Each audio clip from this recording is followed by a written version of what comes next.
Assalamualaikum warahmatullahi wabarakatuh. Selamat pagi pemirsa Hidup Sehat. Senang sekali kembali bersama saya Sekar Wanda, di mana selama 30 menit ke depan kita akan membahas mengenai fenomena yang sedang marak, yakni banyaknya orang yang memilih untuk curhat ataupun cerita dengan chatbot yang berbasis AI. Dan untuk membahas hal tersebut, tentu saya tidak sendiri karena di samping saya sudah ada dokter cantik, yakni Dokter Keiko, spesialis kedokteran jiwa. Selamat pagi dokter. Selamat pagi. Selamat pagi.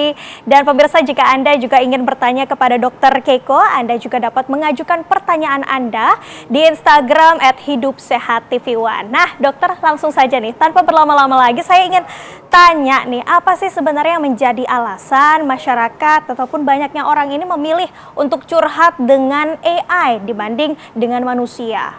Iya. Jadi AI itu kan sekarang udah canggih banget ya. Dia sudah dilengkapi dengan kecerdasan emosional juga.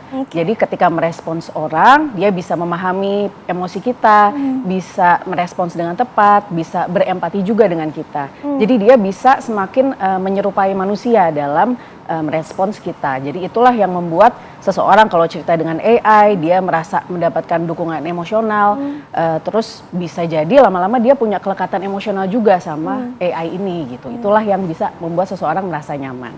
Oke, dokter, ini ada fakta atau mitos. Fakta atau mitos ketika seorang lebih sering untuk berkomunikasi dengan chatbot AI, orang tersebut dapat menyebabkan ketergantungan dan juga hilangnya kepercayaan diri terhadap orang tersebut.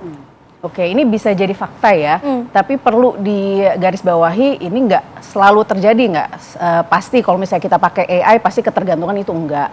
Biasanya pada orang-orang yang memang punya masalah mental, masalah emosional, misalnya dia ada depresi, ada kecemasan, dia bisa berusaha lari nih, kabur dari perasaan nggak nyaman itu. Dia akan mencari cara coping untuk mengatasi pikiran negatif, emosi yang nggak nyaman.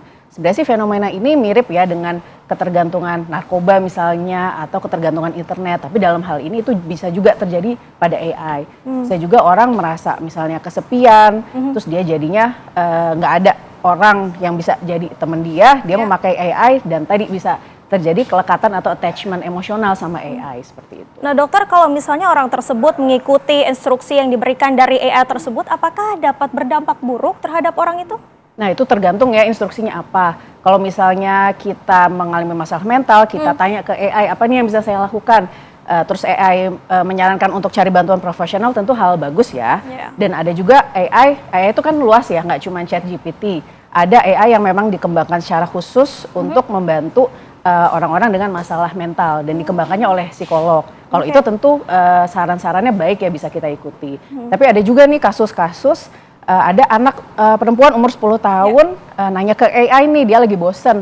Apa yang bisa saya lakukan untuk biar saya nggak bosen nih, challenge apa? Terus AI nyuruh masukin charger ke stop kontak, tapi masukinnya cuma separuh doang. Terus yang bagian stop kontak yang nggak masuk, bagian charger yang nggak masuk stop kontak ini ditempelin ke koin, itu kan bahaya banget. Bahaya banget ya. Jadi AI ini ngambil challenge TikTok yang lagi viral dan nyaranin anak itu untuk ngelakuin itu, padahal masih 10 tahun. Oke, berarti sebenarnya itu tergantung bagaimana kita menggunakan AI tersebut ya dokter. Betul. Tadi dokter sempat menyebutkan bahwa bahayanya AI ini hampir sama seperti narkoba dan juga internet. Mungkin bisa dijelaskan dan lebih diperdalam dokter, seperti apa maksudnya itu? Ya, sebenarnya sih ini prinsip ketergantungan atau adiksi secara umum ya. Jadi ketika seseorang punya emosi yang nggak nyaman, entah itu cemas, marah, atau memang dia ada depresi yang mendasari, kita kan tentunya nggak enak ya kalau terus-terusan ngerasa cemas, ngerasa sedih. Kita akan cari cara tuh gimana caranya untuk ngatasin hal itu.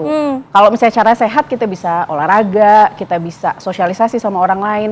Tapi kalau ada orang-orang tertentu yang menggunakan cara yang instan, kalau misalnya pakai narkoba itu kan secara instan bikin senang, bikin euforia, atau makan tenang. Betul. Atau bisa tenang. Terus kalau misalnya kita buka sosial media, kita kan langsung efeknya tuh di otak sebenarnya mirip sama narkoba, ada peningkatan zat kimia yang bikin kita seneng gitu.